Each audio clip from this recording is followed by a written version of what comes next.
Podium Podcast. Lo mejor está por escuchar.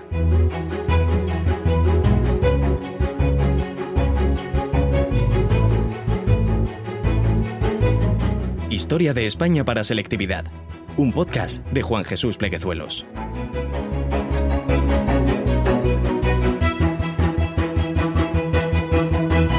Bienvenidos, amigos y amigas, a Historia de España para selectividad. Mi nombre es Juan Jesús Pleguezuelos, soy profesor de Historia de Instituto y estoy aquí para ayudar a estudiantes de segundo de bachillerato. Estoy con vosotros, os apoyo, aquí me tenéis para lo que necesitéis. Antes de empezar con el programa de hoy, recordaros que este episodio lo podéis escuchar desde la aplicación de Podium Podcast, donde tendrás acceso a un montón de podcasts de muchísima calidad, entre otros podcasts, mi otro podcast de historia, Historia con el móvil. También decirte que si quieres sacar el máximo provecho de tu tiempo de estudio, puedes adquirir mi libro Los 10 hábitos del estudiante exitoso. Lo puedes encontrar en mi blog www.elprofesorinquieto.com. Bueno, empecemos con el programa. Si ya estás en el siglo XX, significa que estás ya en el tercer trimestre, significa que se está acercando el examen, significa que estás un pelín nervioso, inquieto. Nada, tranquilo, que este tema es sencillo e interesantísimo. Vamos a hablar del bienio reformista durante la Segunda República. Vamos a hablar de las reformas que se emprenden en el bienio reformista durante la Segunda República, que va de 1931 a 1933. Es el periodo del bienio reformista. Hay que decir que Manuel Azaña, cuando se proclama la República, el 14 de abril, se constituye un gobierno provisional. Y en ese gobierno provisional, Manuel Azaña ocupa el Ministerio de la Guerra. Hoy día diríamos Ministerio de Defensa, pero en aquel entonces se decía Ministerio de la Guerra. Y es curioso, cuando en diciembre de ese año Manuel Azaña es proclamado presidente del gobierno de la República, Manuel Azaña sigue ostentando los dos cargos. Manuel Azaña sigue siendo ministro de la Guerra y a su vez es presidente del gobierno de la República, ¿no? Bueno, pues dicho este dato, vamos a empezar hablando de la primera reforma que se emprende durante el bienio reformista y quizá una de las reformas de más calado, que es la reforma del ejército. Y además la lleva a cabo el propio Manuel Azaña. ¿Cuál es el objetivo de la reforma del ejército? Pues una muy importante: situar al ejército bajo la autoridad civil.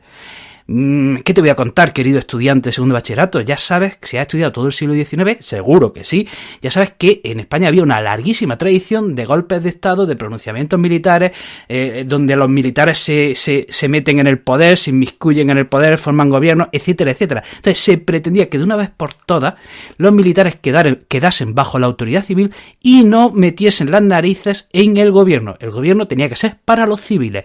Entonces se requería reducir el número de altos cargos en el ejército, que había un montón. O sea, en el ejército todo el mundo era jefe, casi todo el mundo mandaba, y eso no podía ser. Había demasiados altos cargos en el ejército. ¿Qué pasa? Ya sabes, querido estudiante de segundo bachillerato, guiño, que España llevaba una década enfangada en la guerra de Marruecos. ¿Y qué pasa? Que la guerra de Marruecos facilitaba las ascensiones por mérito. Y miren, en un ejército de 200.000 hombres había nada menos que 21.000 jefes y altos cargos en el ejército. En un ejército de 200.000, 21.000 altos cargos. Entonces eso había que reducirlo. ¿Cómo lo hace el gobierno de Manuel Azaña? Bajo la ley de retiro de la oficialidad, incentiva la jubilación anticipada en el ejército. Los altos cargos podían retirarse con el sueldo íntegro, de manera que hubo una fuerte reducción de altos cargos gracias a que eso el gobierno le incentiva. Oye, si te retiras, si te jubilas, te puedes ir con el sueldo íntegro, y muchos se acogieron a esa ley. Además, el gobierno de Manuel Azaña cierra la Academia Militar de Zaragoza, que la estaba dirigiendo, ¿quién dirigía la Academia Militar de Zaragoza? Un tal Francisco Franco, ¿de acuerdo? Pues cierra la Academia Militar de Zaragoza. Además, el gobierno de Manuel Azaña crea la Guardia de Asalto. La Guardia de Asalto era una policía, un cuerpo de policía que desde el primer momento se muestra fiel a la República, ¿de acuerdo? Desde el primer momento se muestra fiel a la República. Esto ya lo has estudiado, ¿no? Ya lo hemos estudiado, ¿no? Siempre que se forma un nuevo régimen en un país, este nuevo régimen tiende a crear un cuerpo de seguridad afín a ese régimen, ¿no? En la Constitución de Cádiz, por ejemplo, se promovía la creación de las milicias nacionales, que venían a ser eso, un cuerpo de seguridad, una policía que protegiese el nuevo Estado, el nuevo régimen, y pues ahora se crea la Guardia de Asalto, que iba a ser una policía especial que ya desde el primer momento se mostraba fiel al gobierno de la República, ¿no? ¿Qué pasa? Que en el sector africanista, dentro del ejército, hay malestar. En el sector africanista se siente discriminado respecto al sector peninsular, y el sector africanista en el ejército jalea un golpe de estado, y así pasa. En el verano de 1932 hay un intento de golpe de estado en Sevilla, protagonizado por el general Sanjurjo. ¿De acuerdo? Este golpe de estado fracasó. Sanjurjo en principio fue condenado a muerte, luego se le conmutó la pena de muerte por un delito de cárcel y finalmente se exilió en Portugal. Y ya saben, hacemos spoiler, que Sanjurjo iba a ser el futuro jefe del Estado fascista. Cuando empieza la sublevación del 18 de julio del 36, cuando empieza la guerra civil, se preveía que Sanjurjo fuese el futuro jefe del Estado, pero ya saben, los fieles de este podcast, ya saben cómo terminó Sanjurjo. ¿Cómo terminó? ¿Cómo terminó Sanjurjo? Venga, dímelo. Pues no lo voy a decir, Tienes que escuchar los otros podcasts de la Guerra Civil. Y ahora vamos a hablar de la reforma agraria, esta otra importantísima reforma. Vamos a ver, la situación en el campo era un desastre, era un auténtico desastre. La situación en el campo estaba fatal, pésima, bueno. Qué mal estaba la cosa. Miren, el campo, pues las técnicas de cultivo estaban completamente atrasadas. La estructura de la propiedad era una estructura de la propiedad que impedía el progreso, el avance y la industrialización del campo. Además, recordemos que en el año 29 ha estallado la crisis internacional, el crash de la bolsa de Nueva York, que se extiende por todo el mundo, y hay una crisis internacional. Bueno, pues esto también empeora la situación. Y imagínense el contexto, o sea, la mitad de la población se dedica al campo.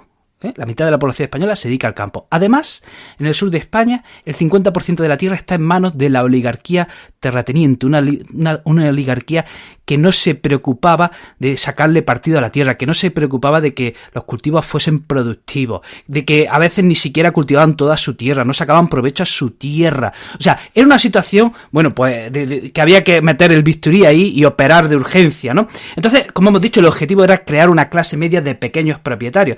Y en principio, bueno, pues a través de una serie de decretos se intenta llevar la legislación que aplicaba a los obreros, llevarla al campesinado. Entonces, por ejemplo, por decreto se aprueba la jornada laboral de 8 horas, se aprueba, por ejemplo, que haya un salario mínimo para el jornalero, se aprueba la ley de la reforma agraria que intentaba reducir los latifundios y abría la puerta a la expropiación de las grandes tierras, a la expropiación de los latifundios si estos no se cultivaban.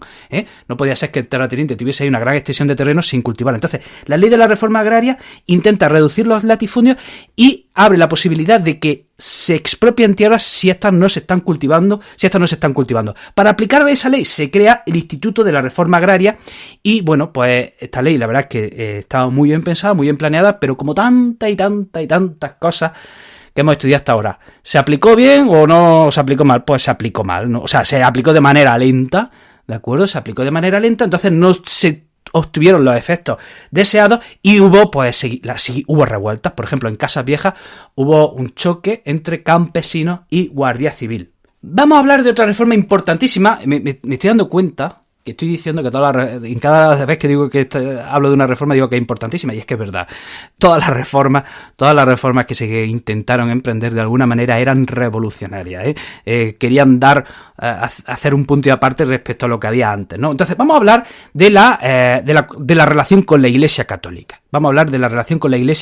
Miren, el 14 de abril se proclama la Segunda República. Bueno, pues el 11 de mayo de 1931 se producen ataques a conventos y a monasterios. Empiezan en Madrid, pero se extienden a otras ciudades de España. Entonces, apenas un mes después de la proclamación de la Segunda República, empieza a haber ataques a monasterios. Sucede que ya había un sentimiento anticlerical muy fuerte que se traduce en esos ataques y, bueno, el gobierno no sabe frenarlo, el gobierno no sabe cómo actuar ante esos ataques y ya que la relación entre la Iglesia y el Estado empezó mal y la Iglesia desde un primer momento se colocó en la oposición. ¿Cuál es el objetivo del gobierno respecto a la Iglesia? Primero, reducir la influencia que tenía la Iglesia Católica en la sociedad y también separar la Iglesia y el Estado. Que estuviesen separadas, la Iglesia por un lado y el Estado por otro. Entonces se aprueba una serie de medidas en pos de la secularización de la sociedad. Por ejemplo, se aprueba el matrimonio civil, se aprueba la ley del divorcio, se aprueba la construcción de cementerios civiles, se aprobó una ley que se llama la Ley de Congregaciones Religiosas, que de alguna manera nacionalizaba las propiedades de la Iglesia, pero permitía que estuviesen regentadas por el clero. Nacionalizaba los monasterios, los conventos, pero, o sea, seguían, digamos, bajo el gobierno del clero, bajo la administración del clero. Y quizá además también se disolvió la Compañía de Jesús, a los jesuitas. Y la medida más fuerte de todas, y que más dolió a la Iglesia sin duda alguna, es que a la Iglesia se le prohíbe dedicarse a la enseñanza. A las órdenes religiosas que se dedicaban a la enseñanza, bueno, pues se les quita ese poder que tenían, ¿vale? Y entonces a la Iglesia se le aparta de la enseñanza, y esto fue seguramente lo que más daño causó a la Iglesia. Vamos a hablar ahora de la reforma del Estado. Vamos a ver. En la Constitución del 31... que se aprobó en diciembre del 31, ya se abre la posibilidad a que distintas regiones de España tuviesen acceso a estatutos de autonomía. Bien, pues ¿cuál es la primera región que accede a un estatuto de autonomía? Cataluña. A instancias de Esquerra Republicana se elabora el primer estatuto de Cataluña, que es el Estatuto de Núria, se le llama el Estatuto de Núria. Primero se aprobó en referéndum y luego se aprobó en el Parlamento español.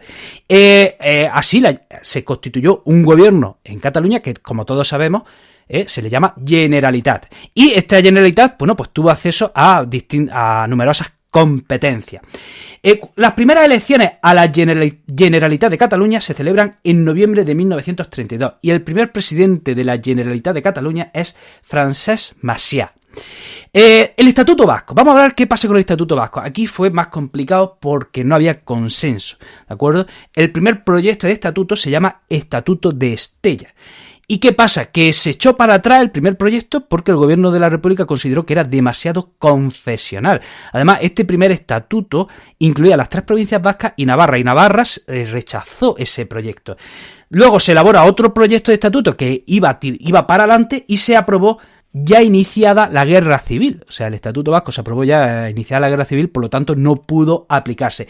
Y en Galicia había otro proyecto de estatuto que estaba encaminado, que llegó a aprobarse en un referéndum, pero empezó la guerra civil, entonces se paralizó el proyecto de autonomía para Galicia. Vamos a hablar de la política educativa. El objetivo del gobierno de la República era crear una enseñanza, un sistema educativo gratuito, laico y universal. ¿De acuerdo?